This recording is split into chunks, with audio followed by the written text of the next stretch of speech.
Врховните судии треба да пресечат дали е законска спогодбата која Звонко Костовски обвинет во пуч ја постигнал со обвинителството за организиран криминал и за која доби 3-годишна казна затвор. СЈО побара Врховен да ја преиспита ваквата одлука уште пред една година, но таа дури денеска се најде пред Врховните суди. Обвинителството на Катица Јанева бара укинување на 3-годишната казна затвор за Костовски, бидејќи тој е осуден за помагач во вршење на шпионажа, без да има извршител на делото шпионажа, ниту пак за кого се шпионирало. Како што е веќе познато во пресудата со која што истиот е огласен за виновен, всушност самата законска формулација на тоа, на битието на кривично дело е преточена во самиот диспозитив на пресудата. Нити е наведена која е таа странска држава или организација или лице кое што им служи во тој случај.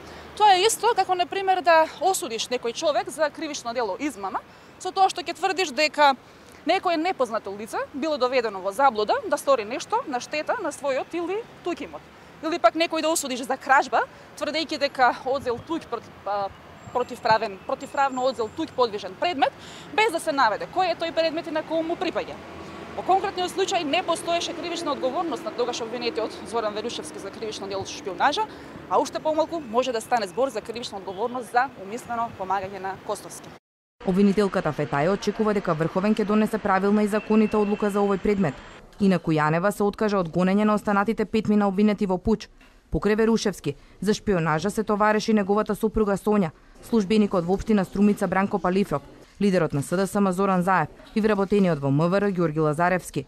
Според Јанева, доказите кои ги наследиле од државното обвинителство биле во спротивно со доказите кои ги имаат за предметите тврди на Таргет.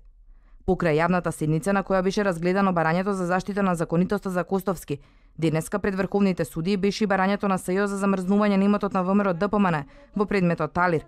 Поради технички причини, седницата е презакажана за идната недела. Одлуката за Костовски Врховен дополнително ќе ја соопшти.